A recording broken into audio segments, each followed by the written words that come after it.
The History Channel's Forged in Fire is a knife-making reality show competition, and it will feature one of our own this Wednesday. Valley News Team's Rose Itzkovitz heads to Fosston, Minnesota to pound some hot metal and learn about knife-making herself. It's a life journey refined in fire. Fosston, Minnesota's Tony Rode suffered a back injury, forcing him to look for new work. I've loved knives since I was a little kid and I always wanted to make myself one. His metal sculptor neighbor helped him get started. This scary biker-looking guy just showed up at my shop with lots of tattoos, and he asked me in a gruff voice, "Hey, what's this blacksmithing stuff all about?" Fast forward 6 years later, Rhodes made hundreds of knives. They sell as fast as I could make them. And now his audience is about to get bigger when he competes on the knife-making reality show Forged in Fire. But Rhodes says the show is more about problem solving than knife making. They give you a bunch of odd metals that are unknown, and you have 3 hours to forge them out into a blade. You have to know your types of metal for the particular challenge that they're going to be testing that knife on. Like? Chopping through antlers, chopping on bricks. I always knew he'd get on it because he's such a character, and his talent speaks for itself. I was literally watching rerun episodes and then replicating the challenge and pushing myself, pushing the boundaries of my comfort zone. His knife work, how it improved for him just getting ready for the show, just like a rocket ship in his skill level. Since the show hasn't aired yet, Rode can't tell us the outcome. But a lot of money was at stake.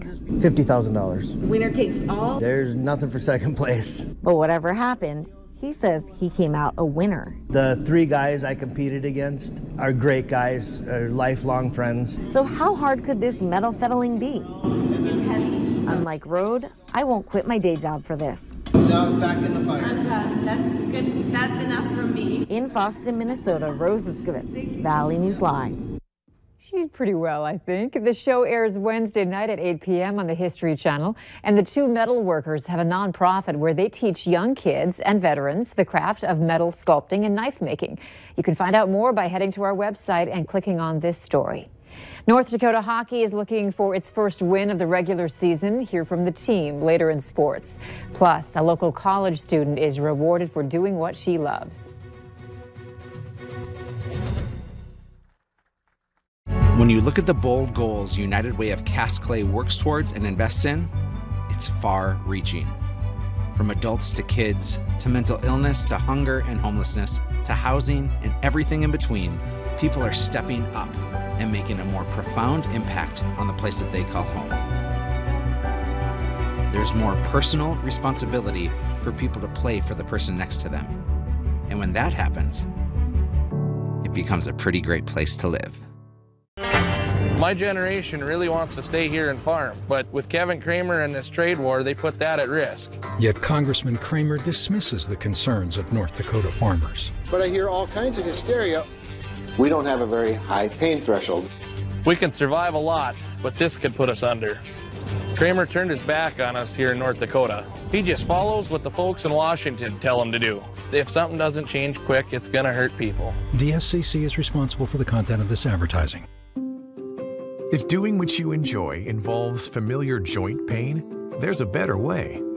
At Sanford Orthopedics and Sports Medicine, our team will work with you to create a care plan that meets you where you are, so you can get back to more walks, more blooms, more active moments, more you. See how you can reach your more with a consultation at Sanford Orthopedics and Sports Medicine.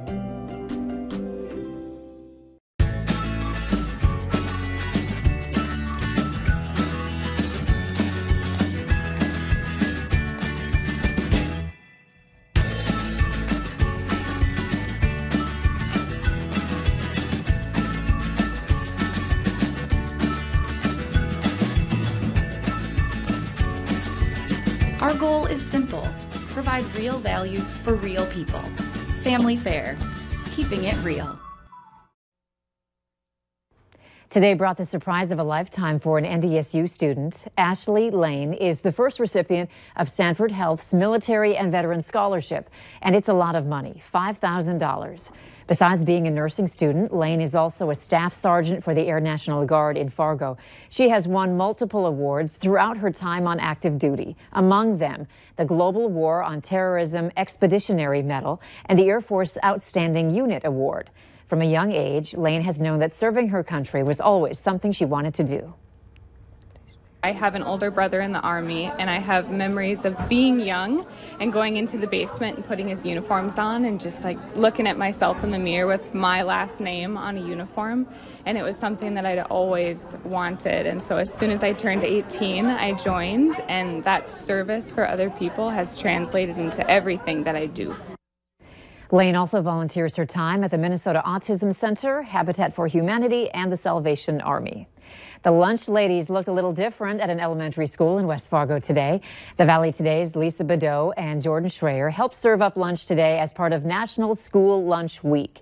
This year's theme is Lots to Love. It encourages students and school nutrition professionals across the country to share what they love most about school lunch programs. West Fargo school staff say the week-long celebration emphasizes the healthy foods that are offered daily. Area celebrities have been assisting in the three-day celebration by serving students lunch at each school in the district.